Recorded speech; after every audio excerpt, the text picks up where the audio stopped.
Pues muy buenas tardes a todos los que están sintonizando, a todos los que se están integrando a esta transmisión de todos los miércoles. Estamos en este espacio que la parroquia ha abierto para tener un diálogo de psicología y fe.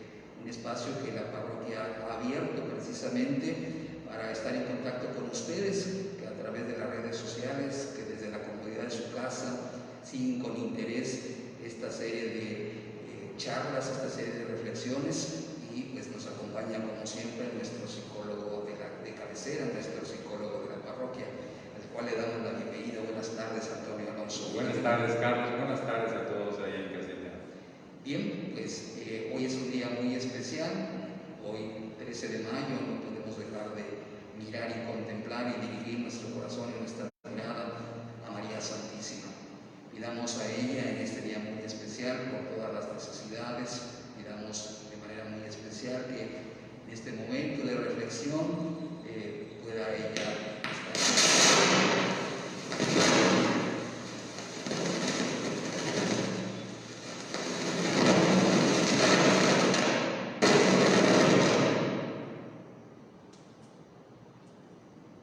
estar. Disculpen. Son los inconvenientes de transmitir en vivo. Espero no haya quedado nadie sordo y en caso, cuando menos haya despertado después de este ruido. Pues como le decíamos, hoy es un día muy especial. Empecemos esta sesión de diálogo de psicología y fe este miércoles 13 de mayo que estamos transmitiendo en vivo aquí desde la parroquia San José Sánchez del Río.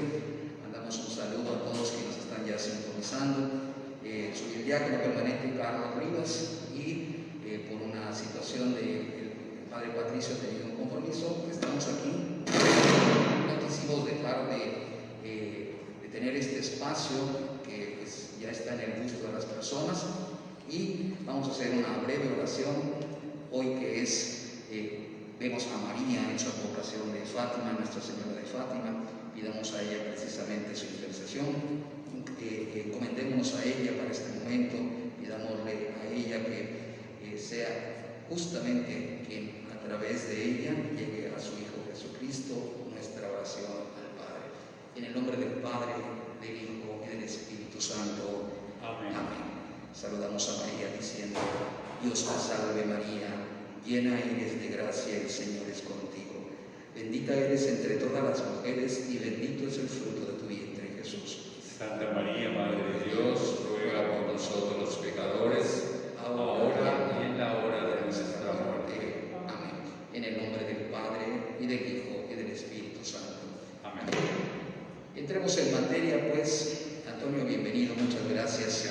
Muchas gracias. Por hacerme parte también de este espacio en el que, pues, indudablemente todos vamos a aprender. Indudablemente el diálogo que se da entre la fe y la psicología es necesario, y sobre todo en estos momentos donde la gente experimenta la necesidad de utilizar instrumentos, utilizar toda esta información que desde la psicología se genera y que bien sirve el instrumento. Bienvenido, adelante. Gracias, Carlos. Sí, como hemos estado comentando las veces anteriores, el diálogo, como dices, Carlos, de la psicología y la fe es fundamental, y como hemos platicado, la psicología es la ciencia de la mente y de la conducta de las personas. Y sin duda, no solamente a mi experiencia personal, que soy creyente desde hace ya muchos años, sino que la mente y la conducta humana tienen una relevancia y una perspectiva y una profundidad mucho más amplias a partir de la fe. La fe ilumina la mente, la fe ilumina las necesidades del ser humano, y sin duda podemos conocerlas mejor. Muy bien, pues en las semanas anteriores, como ya muchos de ustedes que nos están oyendo y viendo saben, hablamos primero de la resiliencia en general, y la semana pasada específicamente vimos dos modelos, el modelo triádico y el modelo ecológico. Y nos quedó pendiente un modelo, que era el tercero que habíamos anunciado desde la semana pasada, que es el modelo de la casita, así tal cual, ¿no? El modelo de la casita que vamos a ver hoy. Pero sí es importante, Carlos, creo que recordar que lo que hemos estado recordando en las veces anteriores, que la intención principal de este espacio, que se ha abierto, como bien dices, en la parroquia, es no solamente de que podamos aprender algunas palabras, algunas ideas, algunos conceptos, que sería también maravilloso, sino que realmente tomemos, como lo decíamos con el ejemplo que hemos utilizado, de que cuando tú le das un pescado a una persona, lo alimentas un día, pero si aprende a pescar, se va a alimentar toda su vida. Y la resiliencia es una forma de aprender a pescar, es una forma de que no solamente en casa nos distraigamos, que podamos utilizar los medios, recursos, libros, convivencias, etcétera, sino que la persona que es resiliente y aprende a ser resiliente es, en este contexto y en esta perspectiva, una persona que aprende a pescar, que significa que te vas a alimentar pues toda tu vida. Muy bien. El tercer elemento, el tercer modelo, de resiliencia, que también se le llama de tercera generación, es el modelo de la casita. El modelo de la casita, obviamente está, no tenemos la imagen, pero imagínate una casa, ¿sí?, donde el primer elemento de la casa son los cimientos, ¿no? Es el cimiento, después viene el suelo, después vienen las paredes, la planta baja, después la planta alta, y después lo que le llaman en este modelo, lo que es el ático, o lo que es el desván, la parte más alta, ¿no? Bien, entonces, el cimiento, ¿cuál es el cimiento que nos habla el modelo de la casita? El cimiento en el modelo de la casita de la resiliencia, recuerda que resiliencia es la habilidad para que tú puedas sobrellevar y sobresalir, es decir, salvar en momentos de crisis, momentos difíciles, de dificultad, la persona puede salir adelante, ¿no? Bien, entonces en este contexto de resiliencia, los cimientos, según el modelo de la casita, es precisamente las necesidades básicas. Las personas tenemos que estar siempre pendientes de nuestras necesidades básicas. Y las necesidades básicas creo que son conocidas de alguna manera. Estamos hablando, ¿sí? Sí, las necesidades vitales de la pirámide de Maslow. Correcto. Comer, respirar, alimentarse, salud, o sea, casa, alimento, etc. Aquellas de las que no podemos prescindir. Es correcto, el alimento, la casa, el vestido, la salud, todas esas necesidades que son fundamentales. Y nos dice este tercer modelo que esos son los cimientos de la resiliencia, es decir, la persona tiene que estar pendiente de estas necesidades y obviamente pendiente de la satisfacción de estas necesidades. Visto de otra forma, si una persona no tiene la satisfacción de estas necesidades básicas, es difícil que pueda ser resiliente, ¿no? Indudablemente, tiene todo un sentido de lógica constructiva. Si no hay un buen cimiento no se puede construir. Es correcto. Nada. Es evangélico y hasta en un sentido práctico de la industria de la construcción, y te lo dice el arquitecto. Decías arquitecto, sí. Es con conocimiento de causa. Sí, el cimiento, que es aquella tarea que en la construcción se invierte demasiado, es precisamente, además de lo que no se ve, es lo que garantiza que lo que se pone encima no se va a caer.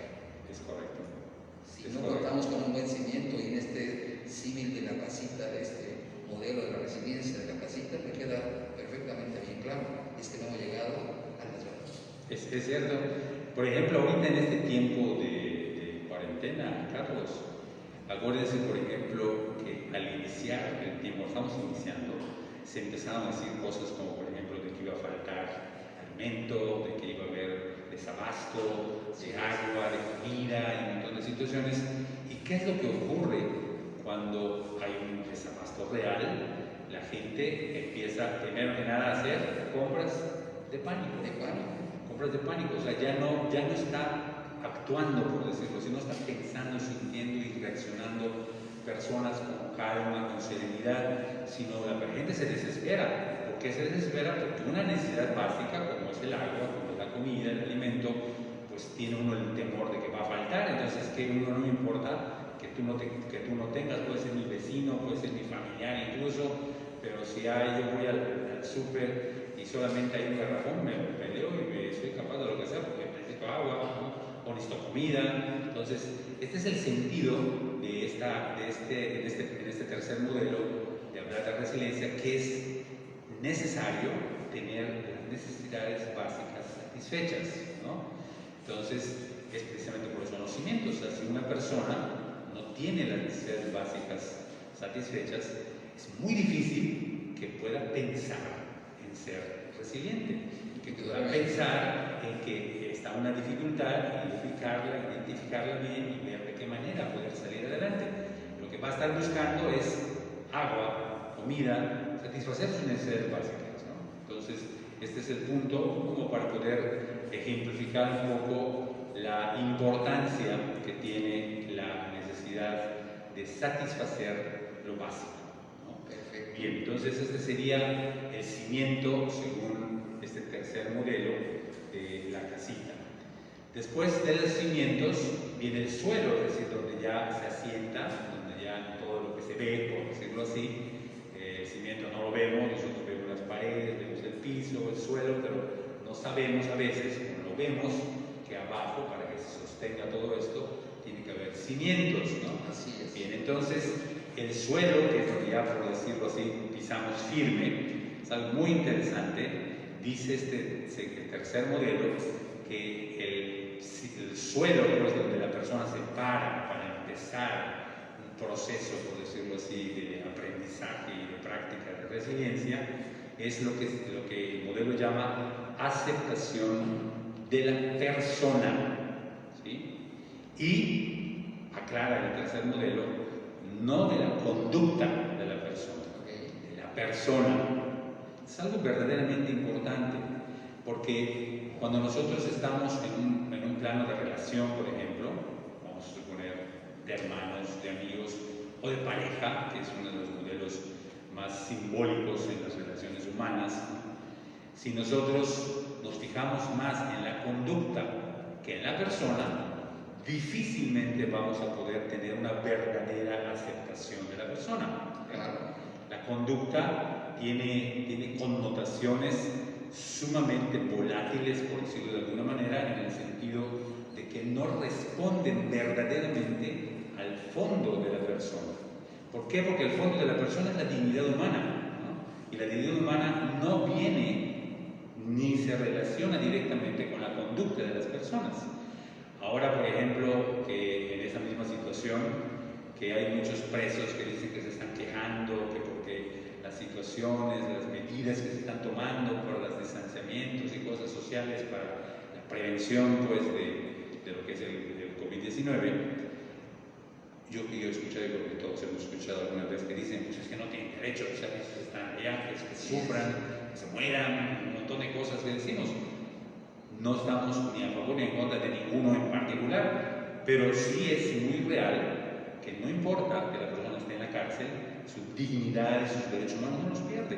A lo mejor pierde sus derechos electorales, pierde algún derecho ciudadano o alguna cosa así, pero sus derechos humanos y su dignidad humana no la pierde. Estamos en el extremo, ¿no?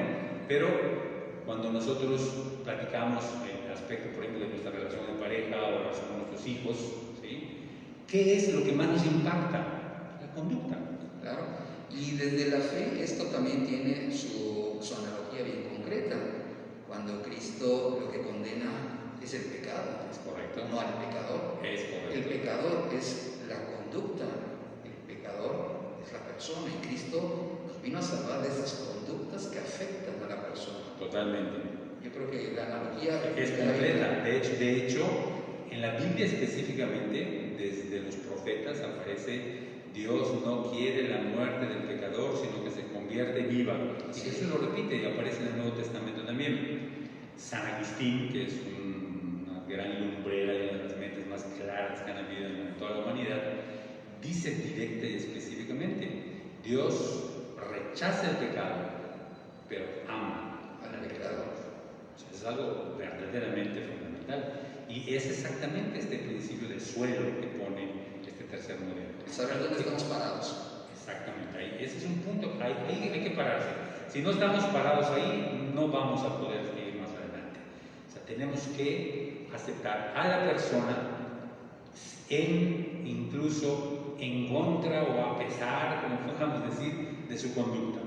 Sin duda, siguiendo este aspecto de fe, es decir, que Dios no quiere la muerte del pecador, sino que se convierte viva, como dice San Agustín, Dios ama al pecador, pero rechaza el pecado. Entonces tendríamos nosotros que empezar en este sentido, cuando hay problemas en ese sentido, pues empezar a ver cómo ayudar a las personas, ¿no? Así es. Y los papás, por ejemplo, pues somos los primeros obligados. Escuchamos un montón de veces, yo lo he escuchado un montón de veces en pláticas, cosas, etcétera, donde dicen los papás, es que estos chiquitos son unos groseros, ¿no? Y uno dice, ¿y quién es el papá y quién es la mamá? Pues yo. Entonces es un grosero, pues algo tiene que ver cuando menos Sí, el papá y la mamá. La conducta se aprende. Total. Y esto es algo que nos queda bien claro.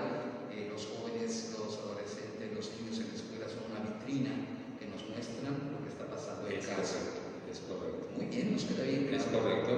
Hay un libro muy interesante, no recuerdo la autora, es una psicóloga española, creo, que se llama no es mi hijo, mi espejo.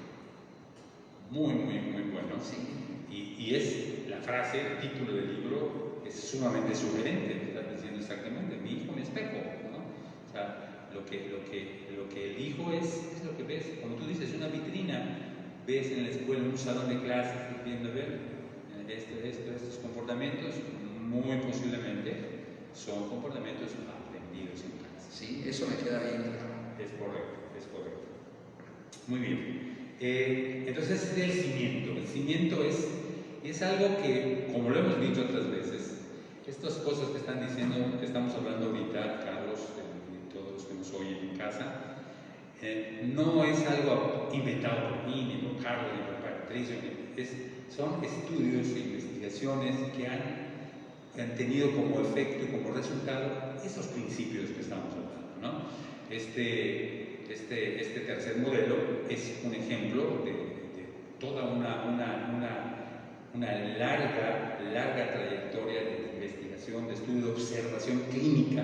La psicología tiene una cosa básica en la psicología es la observación clínica, o sea, qué es lo que va pasando, ¿no? Y como hemos dicho también, qué es lo que pasa dentro de una persona no es observable. Y es interesante que lo veamos, ¿no? Tus pensamientos no los podemos observar. Así es. Tus sentimientos o emociones no los podemos observar. Tu estado de ánimo no lo podemos observar a partir más bien ya de lo que son las decisiones y las reacciones. Eso ya sí es observable. Y medible también. Y medible, totalmente. Bueno, entonces es interesante entonces ver cómo este suelo que sugiere el tercer modelo de la casita es sumamente importante. Tenemos que observar entonces, esa observación clínica tiene que empezar con uno mismo, ¿no? Yo siempre le digo a mis alumnos en un montón de ocasiones, la observación clínica de un psicólogo comienza con su propia conducta. O sea, lo que tenemos que observar es nuestra conducta, nuestro desempeño. Yo quiero saber qué está pasando aquí. Puedo ver qué estoy haciendo, cómo hablo, cómo reacciono, cómo decido, cuál es mi comportamiento, cuál es mi conducta. Ahí voy a estar viendo qué está pasando dentro, ¿no? Entonces, esto que estamos hablando ahorita, tú tienes que observarte tú mismo y tú mismo. Si no, no tiene sentido, ¿no? A lo mejor parece algo interesante, o a lo mejor para algunos aburrido, pero no va a pasar nada más. Si queremos que pase algo más, tenemos que ser muy observadores, empezando con nuestra propia conducta y siguiendo después con la conducta, por ejemplo, de los círculos que se van abriendo, pareja, hijos, etc. Bien, entonces el suelo es la aceptación, aceptar a la persona y no dirigir pues nuestra atención hacia la persona y no hacia su conducta. Este es un punto pues importante. Bien, después del suelo, ya el tercer modelo habla de la planta baja, o sea, la primera parte, la planta baja pues de una casa. Y esta planta baja ya sugiere y requiere también que ese suelo esté firme, ¿no? Que la persona ya esté fijándose más en la persona, o sea que tú, yo y la persona que estamos intentando intentando entender lo que es la resiliencia y ponerla en práctica, estemos ya en suelo firme hacia la persona. Que lo que nos interese sea la persona, no la conducta, no las cosas, no lo que tiene, no lo que sabe, no lo que puede, ¿no? Sino la persona en sí misma. Ese es el punto clave. Cuando se descubre esto, entonces, nos dice el tercer modelo, ya podemos caminar con más tranquilidad y más soltura y libertad en la planta baja. Y la planta baja, nos sugiere el tercer modelo, es el sentido de vida, le llama a este tercer modelo. La persona tenemos que tener un sentido de vida. Si las personas perdemos el sentido de la vida, se pierde todo. Se pierde el sentido de vivir. Se pierde el sentido de vivir. Es correcto, se pierde. O sea, cuando perdemos el sentido de la vida, se pierde realmente todo. Sentido de la vida, en algunos otros especialistas hablan del sentido de la vida y del futuro, también hablan, ¿no? Entonces, pero este es el sentido de la vida. El sentido de la vida, Carlos y todos los que nos escuchan y ven hoy, el sentido de la vida se relaciona con un punto que es clave, que es el sentido de bienestar. El sentido de bienestar es fundamental, el sentirnos bien. El sentirnos bien, que es lo que realmente, sin duda, sin poner muchos esfuerzos en reflexión o incluso de explicaciones, es lo que queremos todos, sentirnos bien. ¿Qué es lo que está pasando ahora en la cuarentena? Por ejemplo, que no nos sentimos bien por muchas cosas. No podemos salir, no podemos ir al lugar donde estamos acostumbrados, no podemos ir a trabajar, no podemos hacer una gran cantidad de cosas que normalmente estamos acostumbrados. Y entonces comienza a veces un sentido, pero de malestar, ¿no? Claro, y sobre todo esto se percibe personas que tienen una dificultad para reconocer lo que debo de hacer y lo que me gusta hacer. Quizás esta cuarentena, una de las lecciones que debería de estarnos dejando bien claro, es que estamos siguiendo cosas, obedeciendo instrucciones de lo que debemos de hacer y no nos gusta. Es correcto. Y en la medida en que yo acepte que lo que debo de hacer, aunque no me gusta, es por mi bien, empiezo a entender el bienestar, el estar bien. Voy a estar bien en la medida de que empiezo a aceptar que lo que tengo que hacer no es lo que me gusta, pero lo que debo de hacer. Es correcto, es correcto. Y pasa hasta en decisiones importantes y trascendentes, y pasa incluso en la vida de la fe. Muchas veces gente que se acerca a la fe, se acerca con esta intención de estar bien y ve como un bálsamo las Sagradas Escrituras, y ve como un bálsamo la oración, pero no logra entender que Cristo no vino a hacer lo que le gustaba. La cruz nos lo dice bien claro. Es el lugar donde el ser humano se plantea que es más importante hacer lo que se debe que lo que le gusta a uno.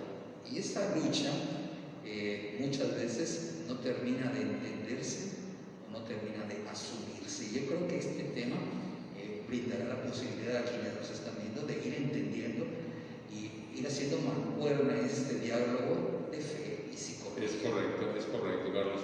Y fíjate que hay algunos conceptos que la que nos da explicaciones muy claras, profundas, más profundas aún, e incluso explicaciones, Carlos, que la psicología no nos puede dar, que el sentido humano no nos puede dar. Por ejemplo, el sentido del dolor. El sentido del dolor humanamente es un absurdo. Es un absurdo. El sufrimiento, sí. El sufrimiento humano es un absurdo que solamente lo podemos entender en toda su dimensión y su profundidad a través de la fe, nada más. ¿No? Estoy de acuerdo contigo. Como por ejemplo, ¿qué es lo que está pasando? Que ha pasado muchas veces, pero ahora ya se está tratando hasta de oficializar y legalizar la eutanasia, por ejemplo. ¿Qué es lo que no se entiende una persona que pide la eutanasia? El dolor, el sentido del dolor, el sentido del sufrimiento. Humanamente no tiene ningún sentido, ninguno. Solo la fe te puede dar el sentido del dolor, que tiene una cualidad maravillosa, que la vemos en Cristo, que es fundamentalmente, que lo vemos todo, que el dolor es psicología humana, el pensamiento humano, no alcanza, o sea, no da para llegar allá, ¿no? O sea, el sufrimiento no da.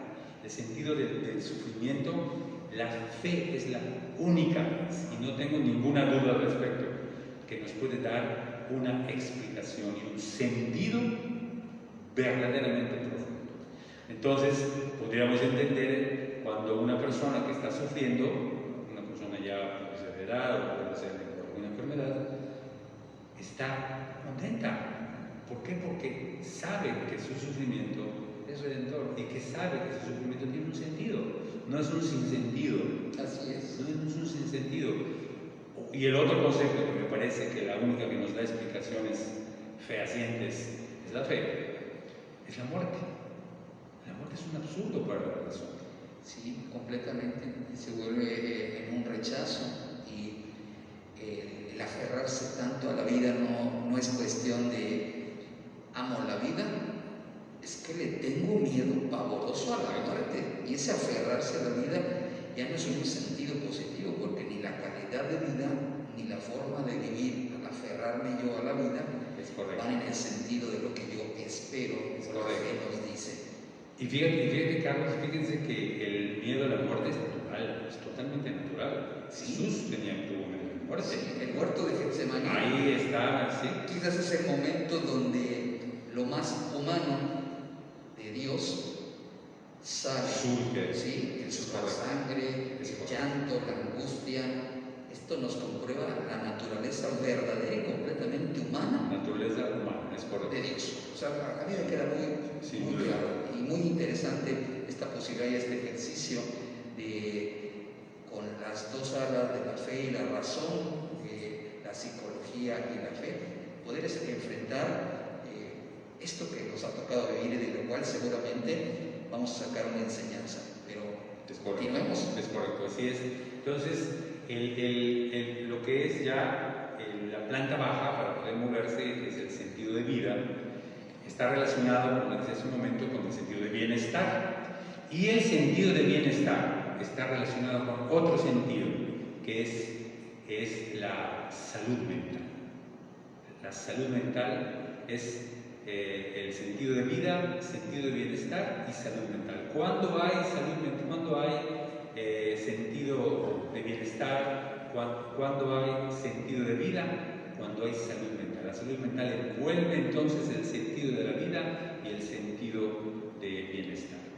Y hay, para poder explicar un poquito, decir algo acerca de la salud mental, yo diría que son 3 puntos que se podrían convertir, yo los utilizo incluso hasta como un test rápido de salud mental, ¿no? Muy interesante. Tomen nota. Así es, a ver, estén atentos, ¿no? ¿De qué se trata esto? De las 3 cosas que te voy a decir, tú de manera espontánea, Carlos, sin pensarlo mucho, eso es algo que también ya está comprobado, bien comprobado por la psicología, que cuando nosotros hablamos con espontaneidad, estamos hablando lo que tenemos más fresco, por decirlo de alguna manera, fresco no porque esté en el consciente, sino que está más en nuestro diálogo interno, ¿no? Así es. Que puede ser incluso, que es de hecho, alimentado y retroalimentado fuertemente por nuestro inconsciente. Entonces, se trata de que respondas espontáneamente, o sea, decir un sí o un no, así de sencillo, de manera muy rápida, ¿ok? Entonces, y vamos entonces a platicar un poquito después de esto. La primera aseveración, estate atenta y atento para que digas sí o no. Estoy contento conmigo mismo. ¿Sí o no? Sí.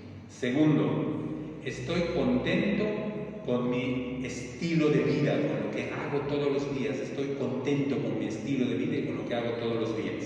¿Sí o no? Sí. Y tercero, resuelvo exitosamente los problemas y los conflictos que voy viviendo a diario. Resuelvo exitosamente. ¿Sí o no? Esos son 3 elementos que hablan de la salud mental.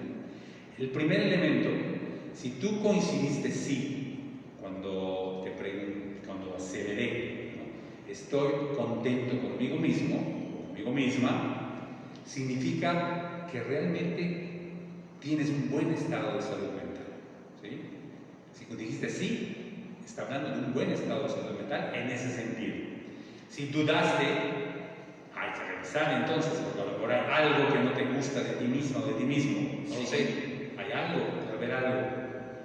Y si dijiste no, pues definitivamente tienes que trabajar en la autoaceptación, en el autoconcepto, en la autoimagen, en una sola resumida todo esto, es la autoestima, como ya habíamos visto en veces anteriores, ¿no? Ese es el primer elemento.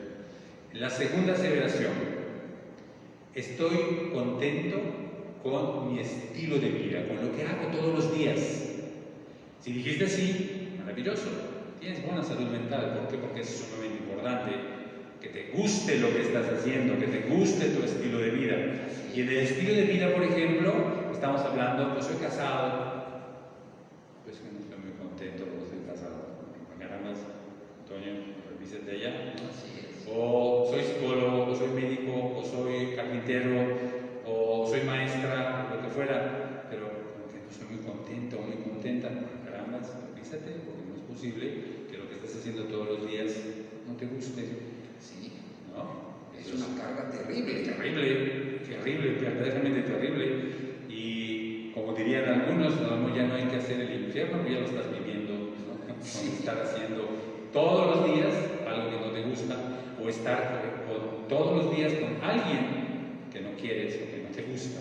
Entonces, sí, entonces, si contestaste no, hay que trabajar en eso. ¿Sí? Si contestaste sí, como te dije, qué bueno, gracias a Dios.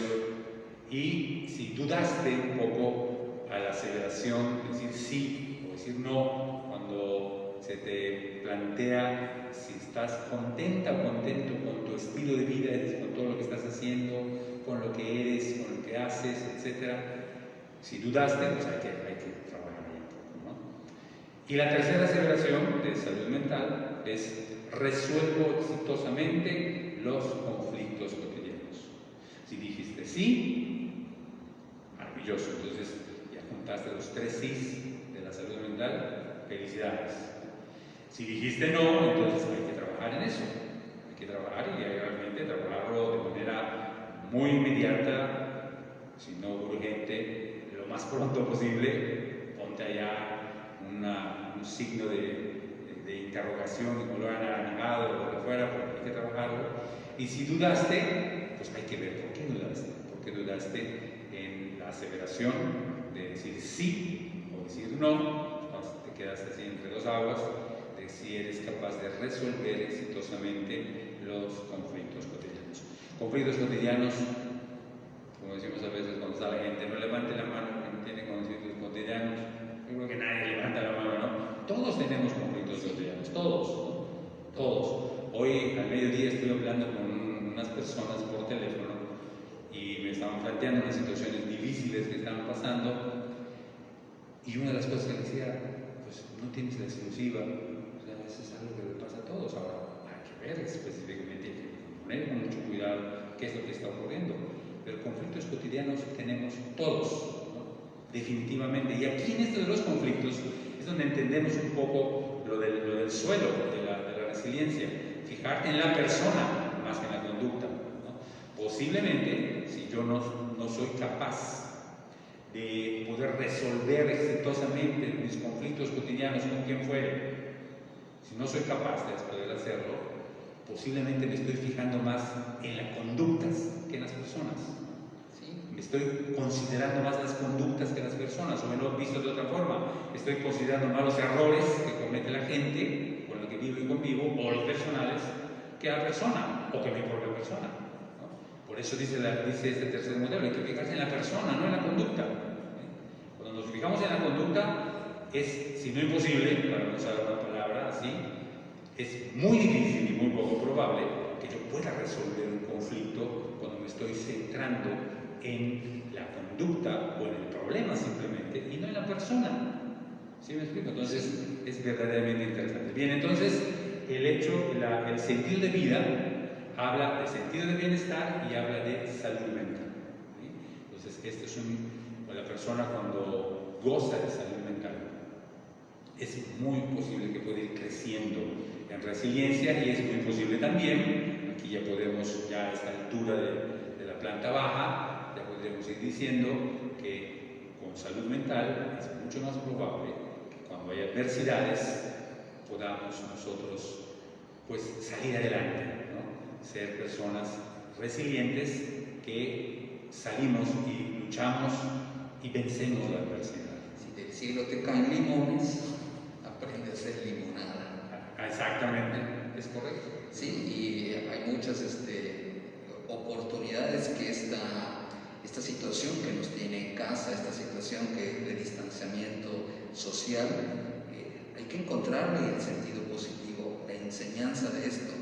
Y muchas veces también a mí me lo han cuestionado, en el sentido de que lo que estamos viviendo es un castigo de Dios. No, indudablemente no, pero al margen de esto, Dios lo está permitiendo por algo y para algo. Esa es la razón, y ese es un punto para cuando menos enfrentar esta situación de una manera, y no se trata de una condición optimista, sino de una situación madura y razonable, de una situación que está más allá de nosotros, inédita, insólita, y de la cual indudablemente tendremos que salir a otro nivel.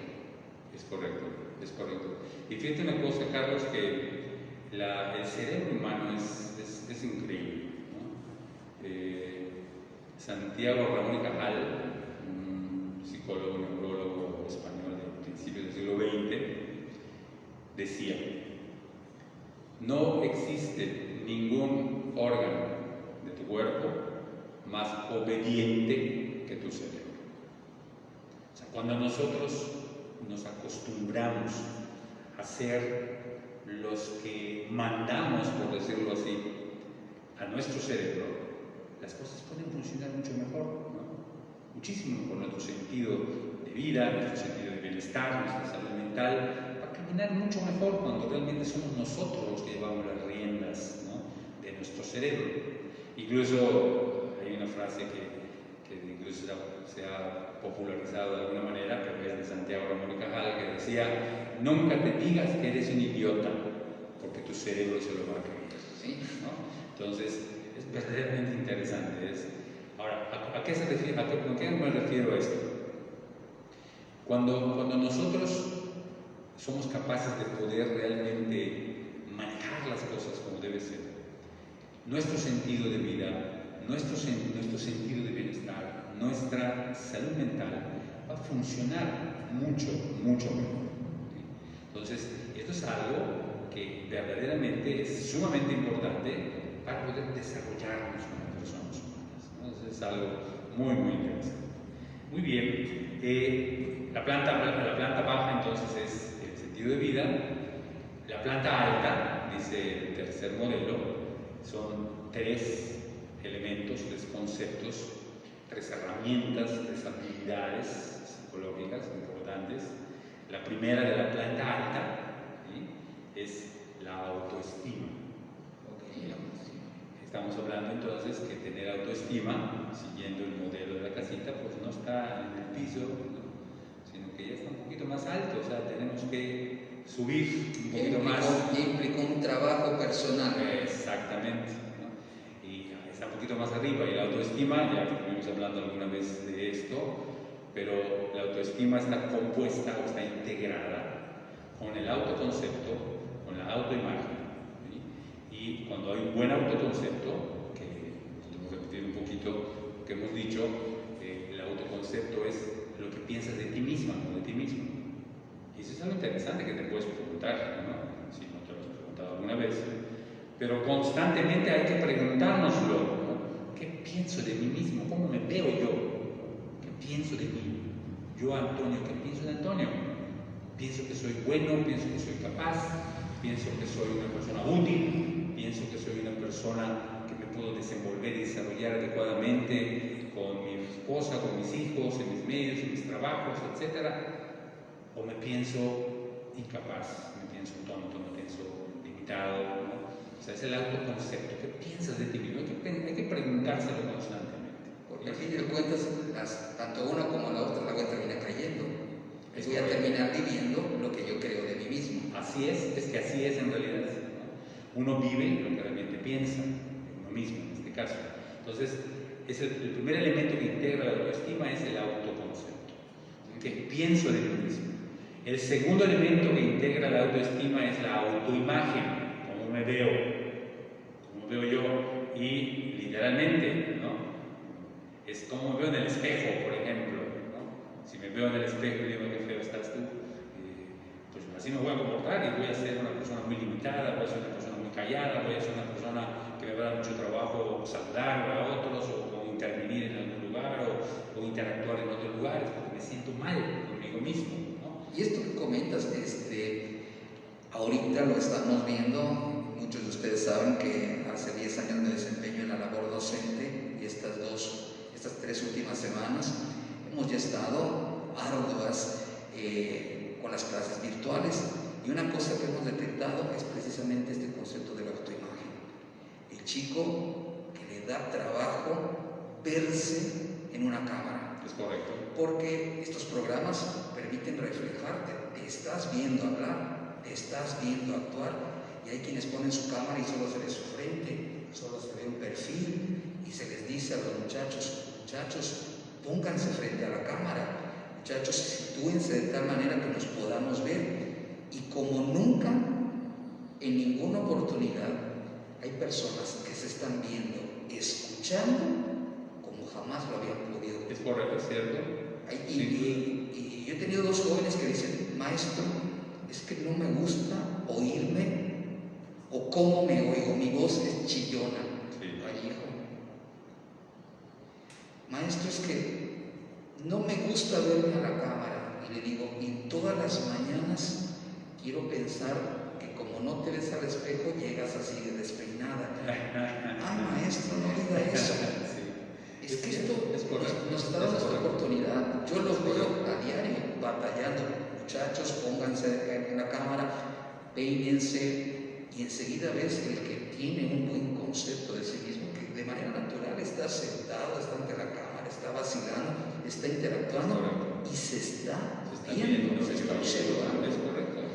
Esta oportunidad de retroalimentarse a través de estas plataformas visuales, audiovisuales, va a generar, espero yo, que quien lo sepa manejar resilientemente, cosas positivas. Sin duda van a salir cosas buenas, nada más tenemos que pasar de todo lo que estamos viviendo ahorita, que es un mare magnum de cosas diferentes, que por eso también ha generado malestar. Hoy en la casa conversábamos y les decía que este tipo de vida y de desempeño, por ejemplo, escolar, universitario, etcétera, maestros y alumnos están más cansados que antes, ¿no? Sí. Y yo lo que le decía pues a mi esposa y a mi hija, que estamos hablando de esto, es que es por el cambio, ¿no? No es que en realidad requiera literalmente más energía psíquica o más energía física, sino que es el cambio. O sea, lo que nos agota es el cambio. Lo que agota mucho es, fíjate, el hecho de pensar que voy a hacer algo diferente ya. ¿Por qué no lo hacemos muchas veces? Porque de antemano, podríamos decirlo en estos términos, me cansé tanto que ya no quiero dar un golpe más, ya no quiero cambiar. O sea, estoy así, estoy cómodo, como se dice la trillada imagen ya, en la zona de confort, ¿no? Muy cierta, ¿no? Muy real. El cambio agota. El hecho, cuando una persona no está acostumbrada al cambio, requiere dosis, por decirlo de alguna manera, de energía psíquica y energía física mucho mayores a las que normalmente tiene en sus estados normales y comunes, ¿no?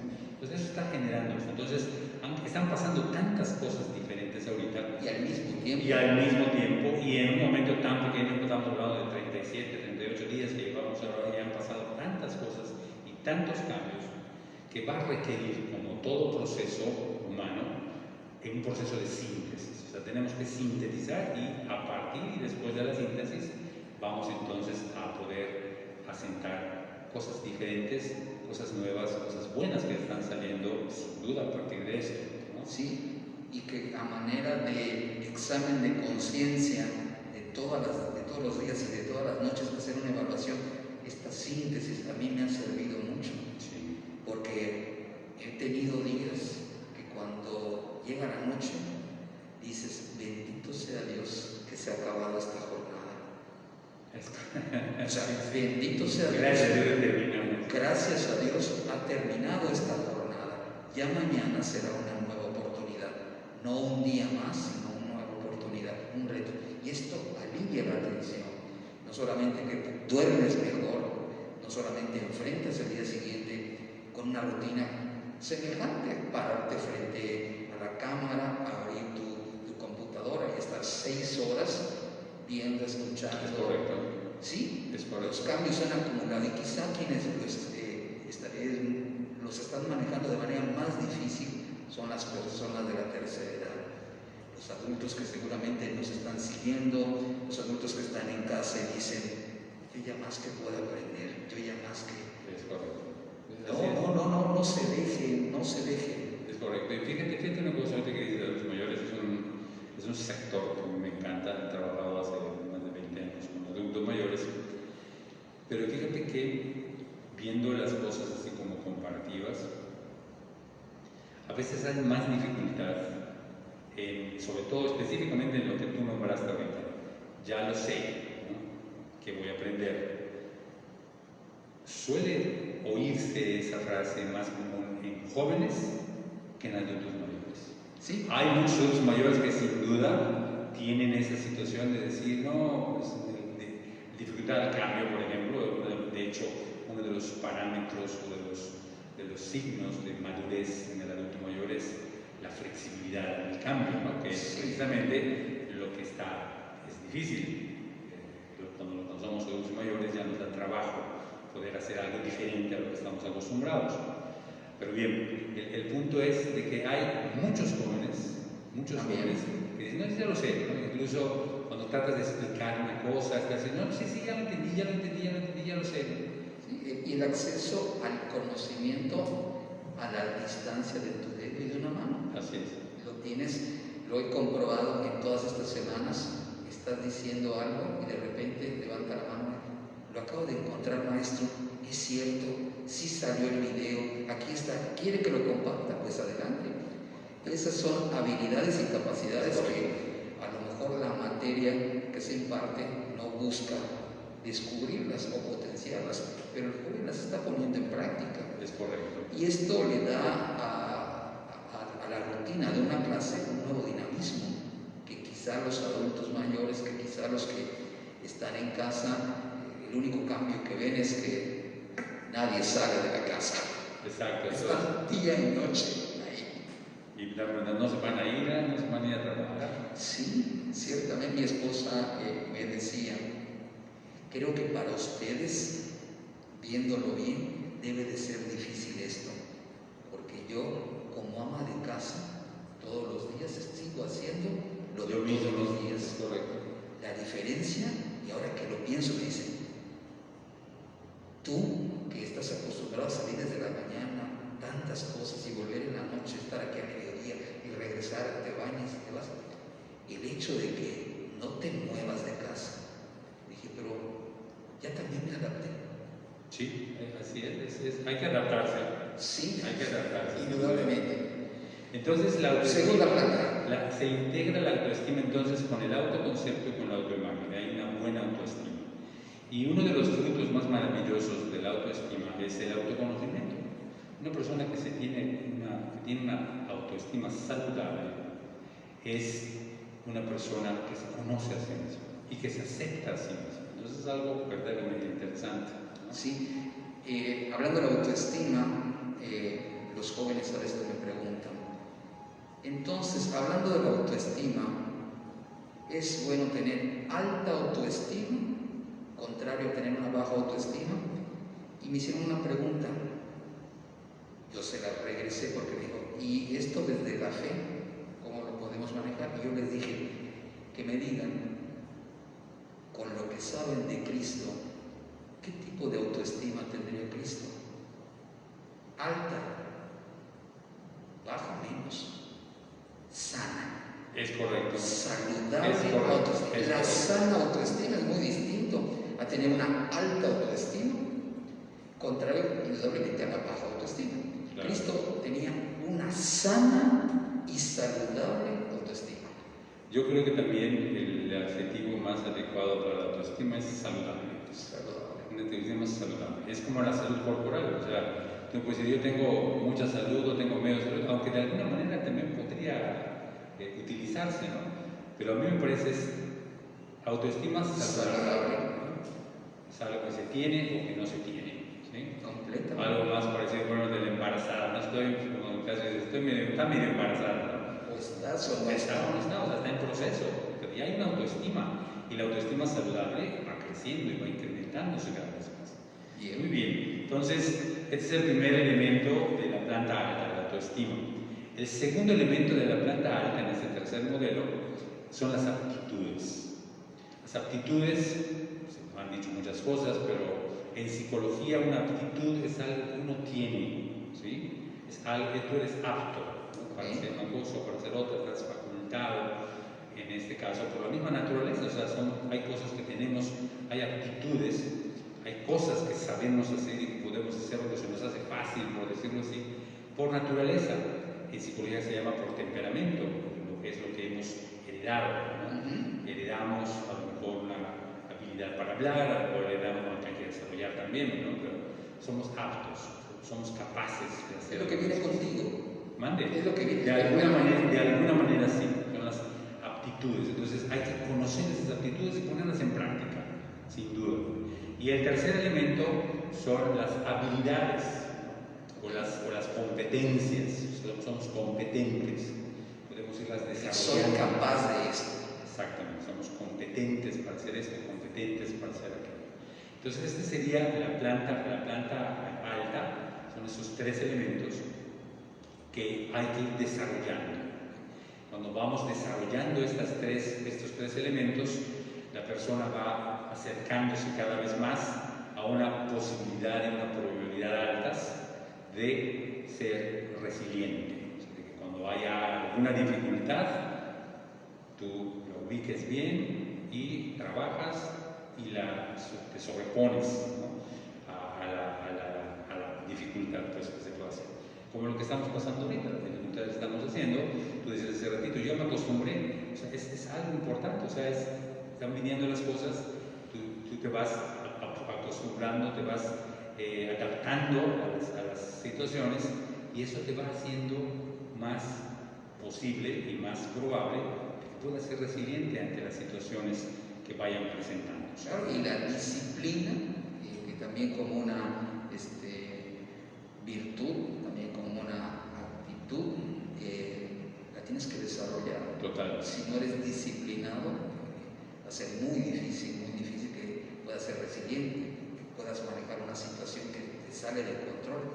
La disciplina, esta disciplina yo me sigo levantando a las 5:30 de la mañana porque tengo clases a las 7 de la mañana. Y muchachos, ya tengo el uniforme, ya estoy despierto. Es que no quiero encender mi cámara, sí, porque seguramente estás en tu cama. Ay, maestro, ¿cómo lo sabe?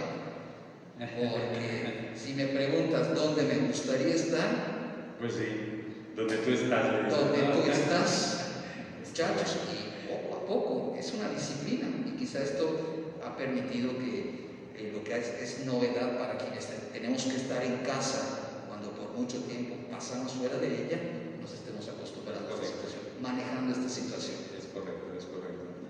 Bien, entonces, y la parte más alta de la casa, que el modelo la llama el desvalo, es la apertura a nuevas experiencias.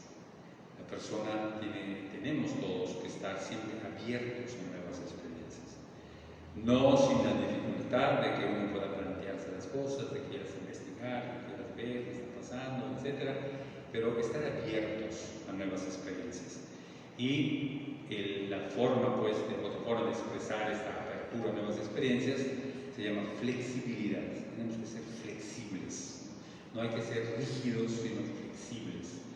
La apertura a nuevas experiencias es algo que en este tercer modelo es lo que nos va realmente a poder dar las probabilidades altas de ser personas resilientes, es decir, que nos sobreponemos al castigo, nos sobreponemos a la adversidad. Podemos reconocer que hemos caído, pero tenemos la seguridad de que nos vamos a levantar. Es correcto, es correcto. No sé si hay algunas preguntas o algo, Willy. Sí, Todavía, muy bien. Muy bien, vamos entonces a continuar. Vamos entonces ya a la segunda parte de hoy, y con eso terminaríamos el tema de resiliencia, pues que en realidad no se termina, no se agota, pero vamos ya se limita en cuanto al tiempo y en metodológico. cuanto... Es correcto, es correcto. Que serían los pilares, ¿sí? Al ver ya todo lo que hemos dicho desde hace ya 2 semanas anteriores, semana pasada y hoy, podemos sacar en conclusión que la resiliencia tiene 4 pilares donde descansa, ¿sí?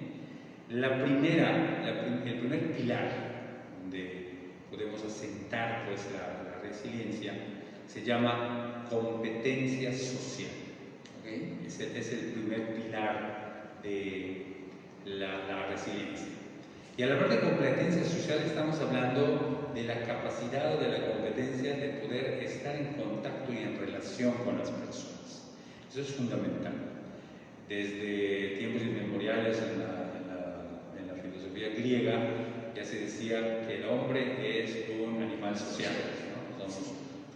Estamos en contacto con las demás personas. Eso es real.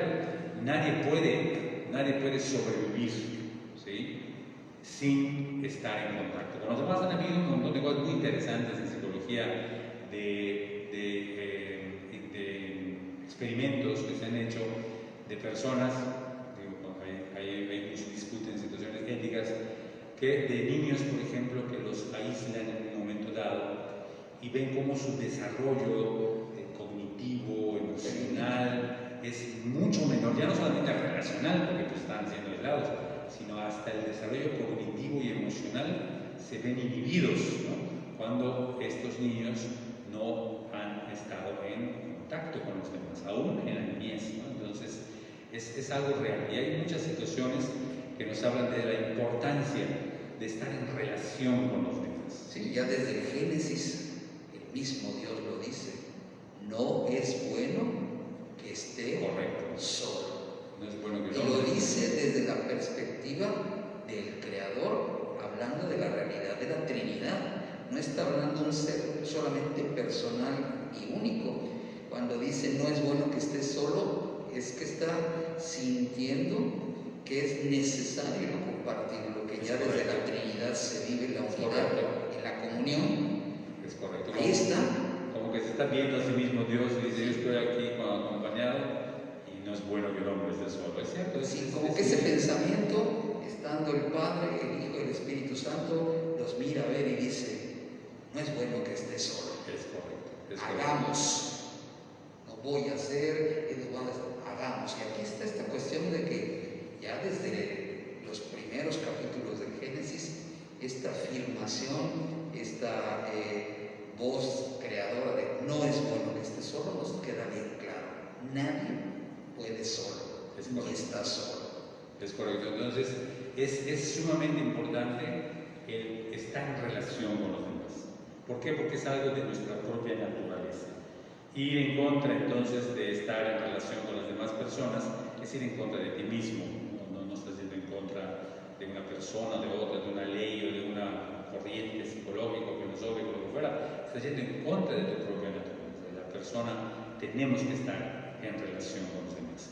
Y en la competencia social hay muchas habilidades sociales, ¿no? Pero la primera habilidad social, de fondo, es saber escuchar. Es la primera habilidad social. Una persona que sabe escuchar es una persona que va no solamente a estar en relación con los demás, sino que va a poder realmente ser aceptado o aceptada por la comunidad, por la familia, por los amigos, por la sociedad en general. Las personas que saben escuchar son personas que tienen realmente una gran capacidad de relación. ¿Por qué? Porque la primera habilidad social es saber escuchar. Sí, ya lo mismo dice el Shema. Shema Israel. Escucha Israel. O sea, muchas de las intervenciones divinas a lo largo del Antiguo Testamento y Nuevo Testamento vienen precedidas de esta voz: escucha. Es correcto. es correcto. Y fíjate que la que sigue es el respeto. ¿Sí? ¿Sí? La competencia social nos pide, por una parte, saber escuchar, pero nos pide también ser muy respetuosos de los demás. El hecho de poder convivir con las demás personas es sumamente importante saber respetar, saber respetar. Puede haber ideas diferentes a uno mismo, puede haber incluso creencias diferentes a las de uno mismo, puede haber incluso ideologías diferentes, incluso políticas a las de uno mismo, pero la persona que es competente socialmente es una persona que sabe respetar, ¿sí? Y entra de nuevo el punto que veíamos hace un momento de centrarse en la persona y no en la conducta. En este caso podemos decir centrarse en la persona y no en lo que piensa, centrarse en la persona y no en lo que solamente hace, la conducta, centrarse en la persona y no en lo que cree, centrarse en la persona. La persona es la digna de respeto. Entonces, ese es un segundo punto de la competencia social. Y un tercer elemento de la competencia social que es fundamental es la asertividad, ¿sí? Los especialistas, hay muchos especialistas que dicen que la verdadera forma de relacionarnos humanamente es a través de la asertividad, ¿no? Y la asertividad, de una manera sencilla, podemos decir que es, por una parte, que tú sabes que tienes todo el derecho de decir lo que piensas y lo que sientes. Es lo primero a lo que te faculta la asertividad. Lo que piensas y lo que sientes puedes expresarlo, tienes todo el derecho, ¿no? Y el derecho no te lo da el que te está escuchando o el que te está viendo o a la otra persona o una institución. Ese derecho te lo da tu propia naturaleza, ¿no? Tienes todo el derecho de decir y de expresar lo que piensas y lo que sientes. La segunda cosa que te faculta la asertividad te dice: puedes decir lo que piensas, puedes expresar lo que sientes, pero de manera clara, ¿no? De manera muy clara. Es decir, claramente tienes que decir, ¿no? Y de manera directa. Eso es lo que nos dice la asertividad, de tal manera que si yo estoy pensando y sintiendo algo, tengo que decirlo de manera respetuosa, pero también de manera clara y directa. No es esa frase que utilizamos muchas veces, que decimos: se lo voy a decir a Juan para que lo oiga Pedro. Claro. Si quieres hablar con Juan, díselo a Juan. Si quieres hablar con Pedro, díselo a Pedro. Porque por ahí empiezan los problemas.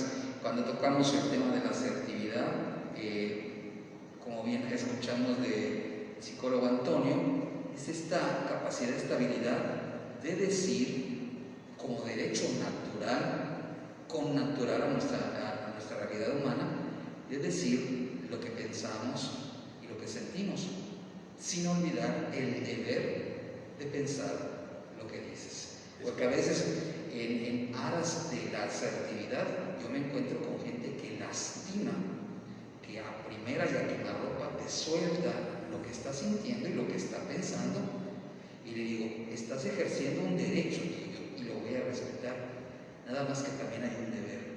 Antes de decir lo que piensas, piensa lo que vas a decir. Es correcto. Y lo que vas a hacer. Es correcto, es totalmente cierto, porque hay que ser respetuosos, ¿no? Sí. Es muy común, creo que todos hemos oído alguna vez, cuando más lo hemos dicho, es que yo digo: yo soy muy directo, ¿no? Yo soy muy directo, yo hablo lo porreado. Puede ser muy directo, de hecho la suerte dice: sea respetuoso, dilo claro y directamente, pero directamente no implica el hecho, lo que tú estás diciendo, de no ser prudente. No es prudente decir esto ahorita o decir directamente a esta persona. En fin, son situaciones que hay que pensar, ¿no? Muy bien, entonces la planta alta es autoestima, aptitudes y competencias. Y el desván, la apertura a nuevas experiencias. Esa apertura a nuevas experiencias es lo que nos va a hacer resilientes. Los pilares, vamos a los pilares. De los pilares, sí, justamente. Primero, la autoestima. Y creo que justamente nos han hecho llegar una pregunta que tiene que ver con uno de los pilares, la autoestima. Dice Ena Arellano, nos pregunta: ¿podrían mencionar ejemplos de causas que rompen una autoestima? Una actitud personal. Bueno, la primera parte la entiendo muy bien, mencionar ejemplos de causas que rompen una autoestima. Una actitud personal no entiendo bien, pero ya podemos ir aclarando. Bien, ejemplos de causas que rompen una autoestima. A mí me parece, en particular, que ciertamente podría ser que una persona, por ejemplo, si vamos a poner que a mí es el que me rompieron la autoestima, ¿no? Que una persona haya dicho algo que a mí no me gusta, ¿no? O haya dicho algo que a mí me ofende, o que haya dicho algo que a mí pues me hace sentir mal, ¿no? Pero vaya, si no estamos hablando, si estamos hablando de cosas, de ofensas directas, ofensas que dicen es que eres un hijo de no sé qué, que no sé cuánto, que eres no sé cuánto, que eres un ladrón, que eres de esto, una humillación continua y constante. ¿Sí? Esa situación, de alguna manera, ¿sí? Podríamos decir que está afectando la autoestima de la persona. La socava, ¿sí? Quita los cimientos. Exactamente, eso es posible, ¿no? Situaciones, ejemplos, por ejemplo, ejemplos que pide ENA, situaciones extremas, situaciones donde hay una presión constante de alguien contra el otro, que constantemente la están, o lo están, ¿sí? lo están acusando. El bullying escolar, el bullying laboral, el bullying escolar, el bullying laboral. Por ejemplo, esas situaciones de alguna forma, sin duda, el bullying, por ejemplo, sea escolar, sea laboral, o en cualquier lugar que sea. O familiar, porque también. Familiar, por supuesto, está yendo o ataca, o pretende atacar, la autoestima de las personas, por eso las personas se sienten mal, ¿no? Entonces, son situaciones extremas, situaciones de mucha humillación, de mucha ofensa, ¿no?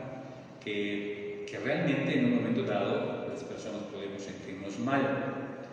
Ahora bien, creo, sin duda, que cuando la persona que está en cuestión, que está en medio de este acoso completo de bullying, situaciones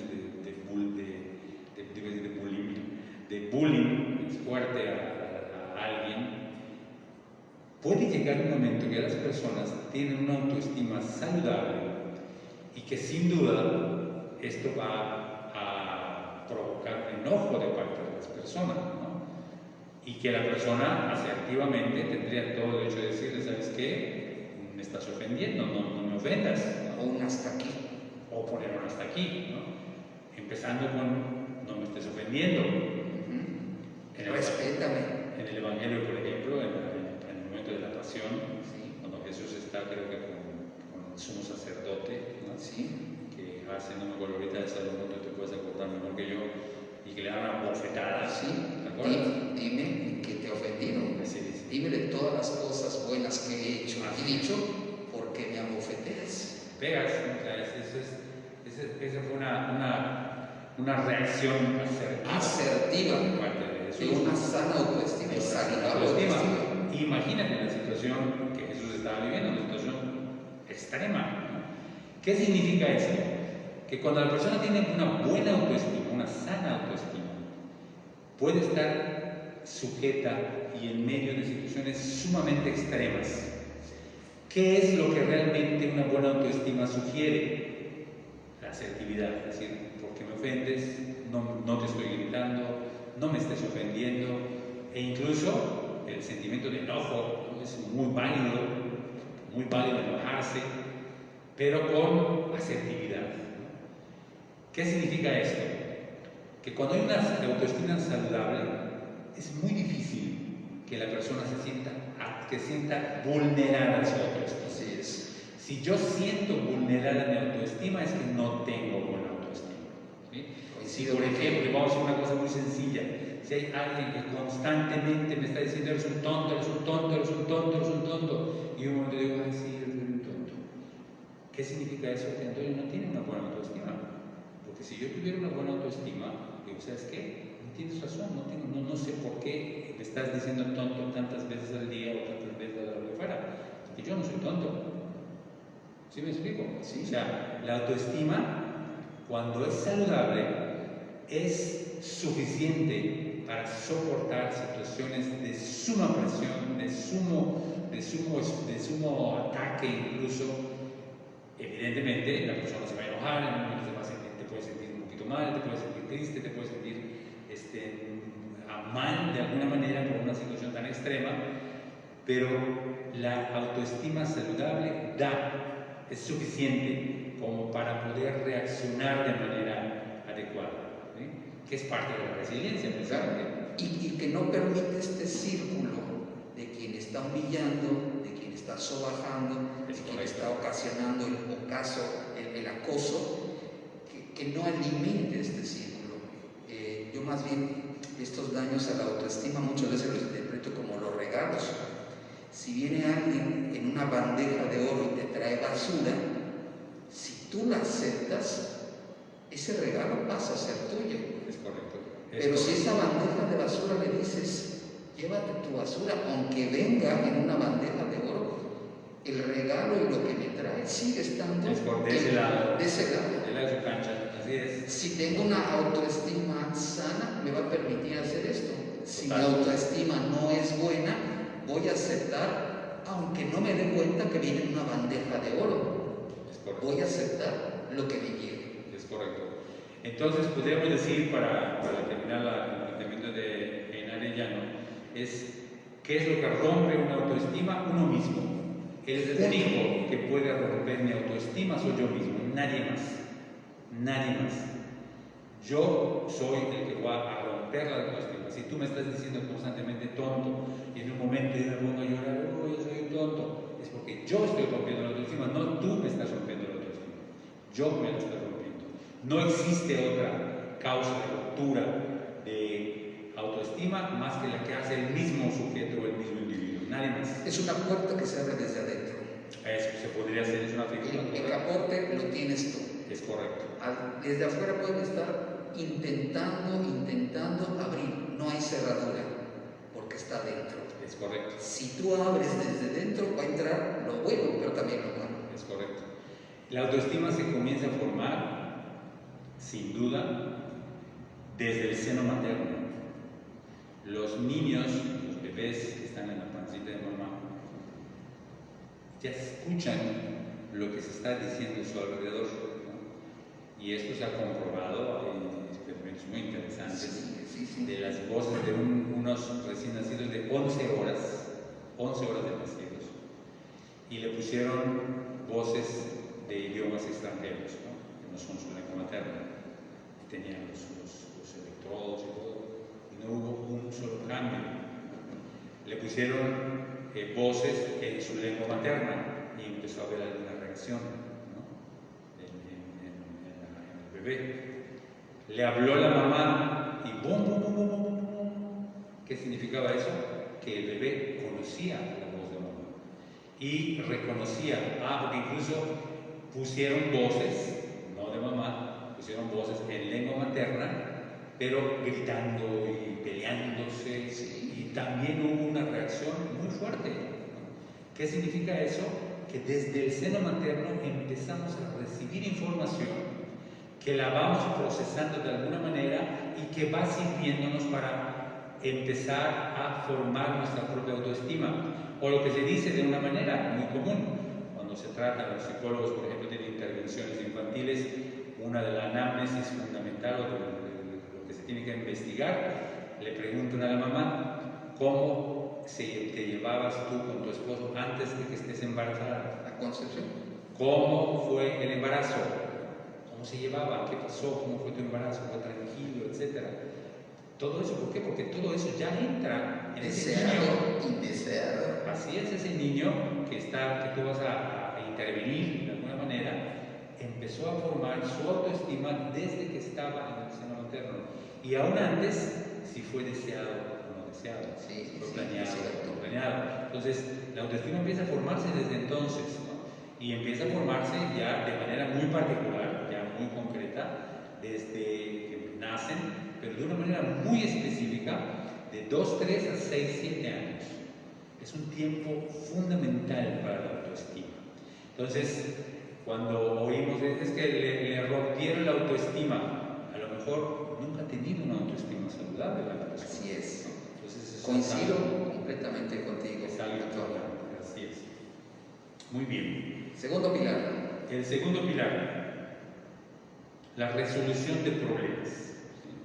La resolución de problemas que tiene un elemento en psicología que complementa esto de resolver problemas, que se llama en psicología afrontar problemas, ¿no? De hecho, hay una situación que realmente hay muchos problemas de los que tenemos en la vida cotidiana que no podemos resolver, ¿no? Por dos motivos específicamente y en general, puede haber otros, ¿no? Pero un motivo, por ejemplo, por el cual hay muchos problemas que afrontamos todos los días que no podemos resolver, es porque no nos corresponde resolver a nosotros, ¿no? Hay muchas cosas que no están en nuestras manos resolver, ¿no? Y a otro, porque son situaciones que sobrepasan a veces nuestra competencia, ¿no? O no nos corresponde, o realmente sobrepasan, o incluso no tiene solución tal vez. Entonces, ¿qué pasa cuando hay situaciones de estas que cuando no me corresponde resolver algo, o sobrepasa realmente mi competencia, o incluso podemos decir en un momento dado, no tiene solución, ¿no? Pues entonces entra el recurso que es el afrontamiento. El afrontamiento es precisamente cuando son situaciones que no te corresponden a ti, pero que te están afectando, ¿no?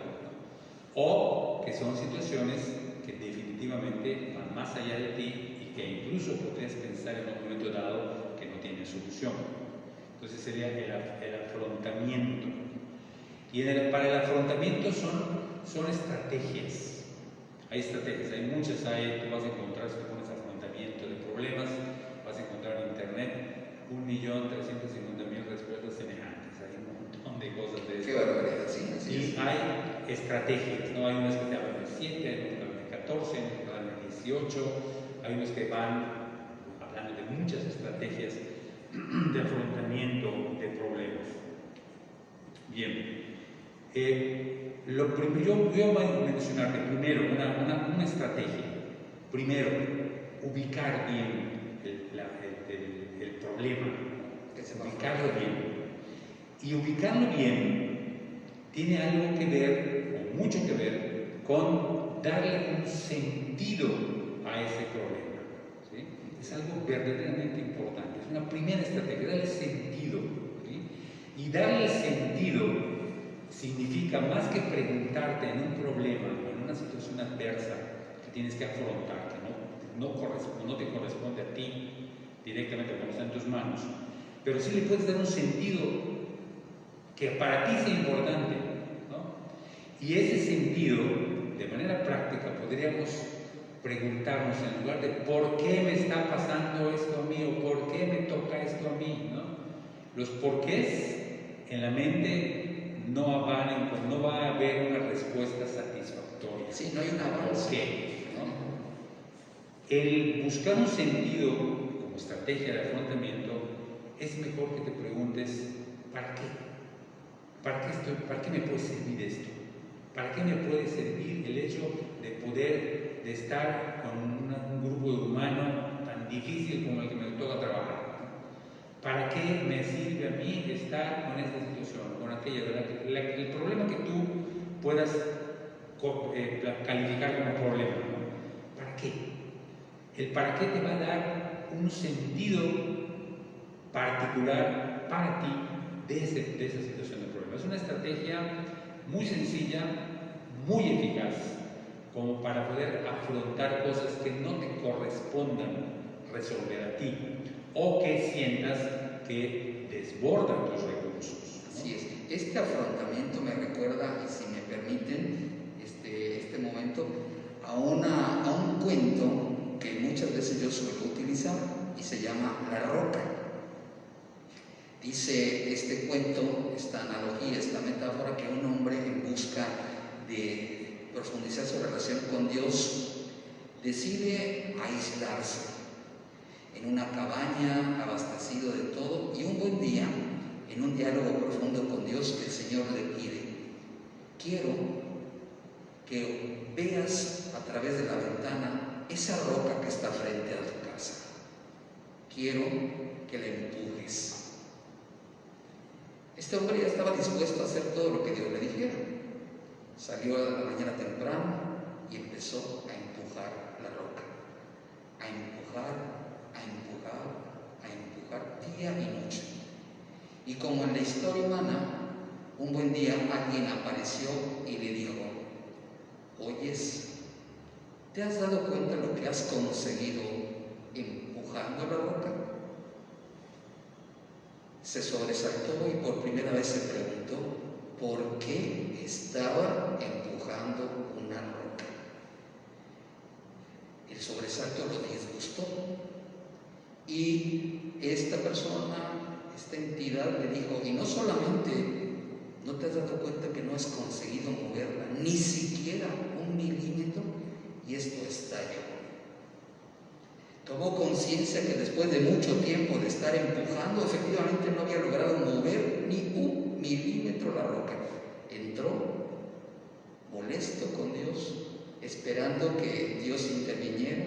No tardó en aparecer y le dijo: ¿y dónde está que estás empujando la roca?